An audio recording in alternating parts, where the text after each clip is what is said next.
Hello, my name is Kasia Gooden, and I will be presenting on minority use in the juvenile justice system. Basically, I just wanted to um, shed light and give some information about the juvenile justice system and how it relates to our minority youth, whether they are African American, Latino, Native American, or identify as Asian American. However, whoever they or even our young girls in the system. I wanted to shed light on to some of the factors that some of the things they go through, how the system works for them when they are, when they encounter it after committing an offense or being a witness to it, or the whole guilty by association situation. So I want to give some history of the juvenile justice system.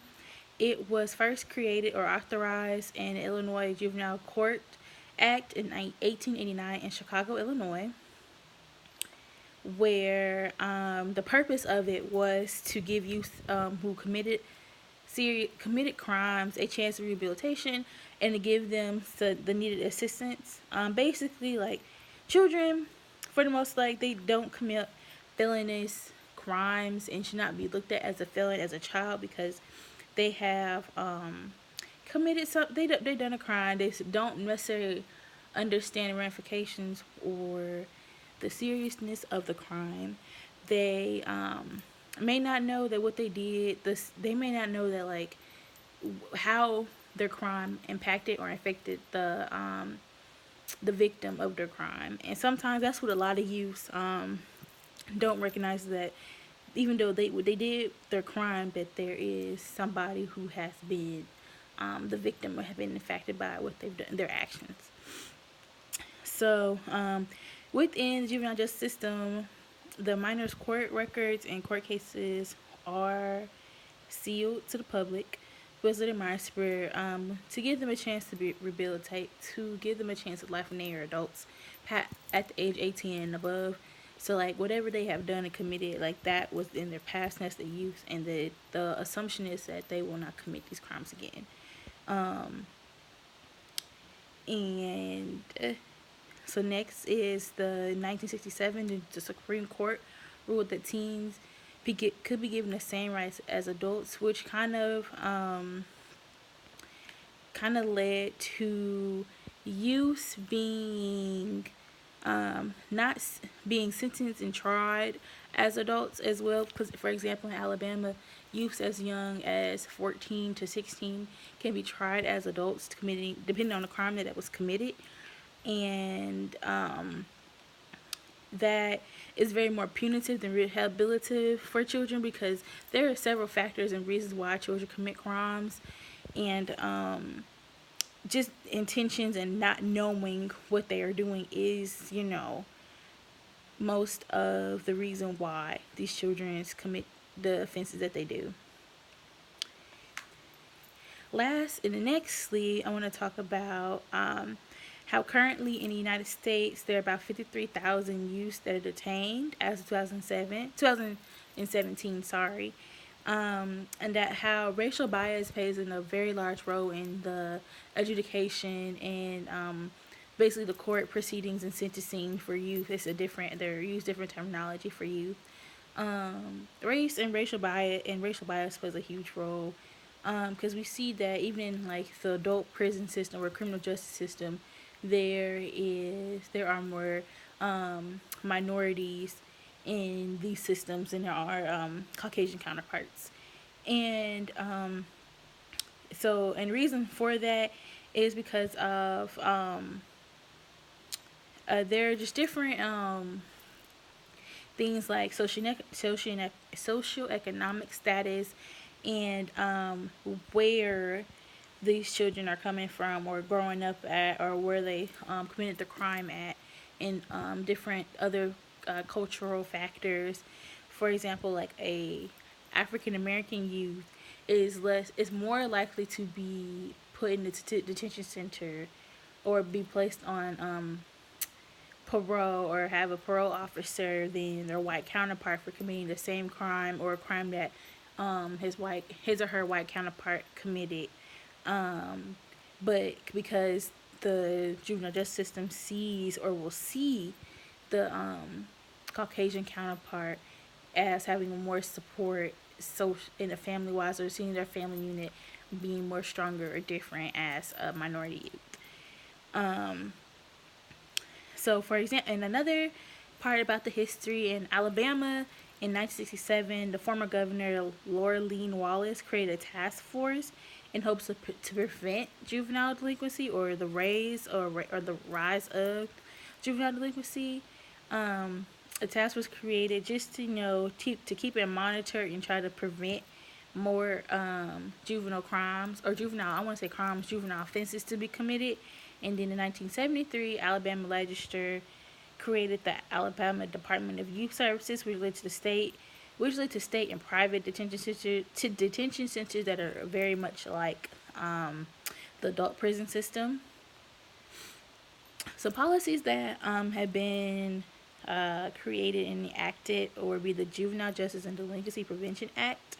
It's the JJDPA of 1974.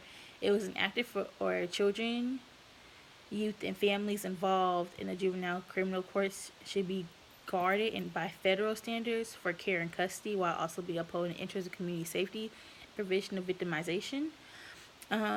Basically, it requires for the court system, the juvenile and or criminal court system, to hold and regard the child and their family upgrading as the individual person, by also trying to keep the community safe. Because kids do commit offenses, but they also want to be keeping community safe. So this requires the deinstitutionalization of status offenders. So basically, offenders who are low level or did not commit felonies. Adult jail and lockup removal, so taking children out of adult prison systems. The sight and sound separation, and the racial and ethnic disparities. It just requires a looking and seeing at how these things play in the factor or role of the juvenile justice system and how they are so heavily and prevalent. So this is to see like how to redo the juvenile justice system, because it's just been recently been what is the word readjusted in recent years, 2018. Another policy with that has just been passed, or a bill that's just been passed in Alabama by the House of Representatives, was to keep children out of detention systems and more into community-based programs. Basically, keeping children out of detention systems if they were a low-level offenders, children who did not commit felonies or did not have harsh or serious intentions of the crimes, to keep them out of like detention centers and harsh punishments, and rather to put them in community-based programs. Biosocial factors, like I said, social nexus, race and ethnicity, absent positive upbringing and values play a very key role. Not having positive influences in your life do create you to go towards more negative or bad things to do, like committing crimes, because you don't get the attention that you're needing, or you don't get the love and affection. So a lot of kids commit crimes to receive that. Broken homes, or so single parent households, a parent who's not involved in the family, parent who has passed away, parent who is incarcerated. You see that a lot in children who are parents who are incarcerated. They also commit crimes as well. Poor school attendance is a key factor, because it either shows that their lack of interest, lack of bored, or they're bored, or they're not being stimulated or challenged, or they're worried about things like not having enough money or food in their home, so they can't focus on school. So which involves they go commit the crime so they can have the resource that they need. Violent homes or communities, and also peer pressure. Age, because being young and very influential does play a key factor, along with the environment and delinquent policies. Evidence best practices for these children are to give them more community focused and based programs, and be more rehabilitative than punitive. Is very key and focused in getting the children out of these systems into being from detention centers to being more community and faith or after school programs. And community sources like positive youth mentoring, after school, prior and after school programs that keep children out and off streets, fed, full, and stimulated. And also like investment in arts and recreation activities to give kids something to do to keep them focused off of negative influences and crimes. Alabama has the Alabama Juvenile Justice Task Force, the Department of Youth Services, which is not just about the detention centers. They also are about rehabilitating and creating different avenues for youth, and different things like the YMCA and the Boys and Girls Club. Um, Advocacy plans, it just need to be more about the child and their family versus punishment. Thank you.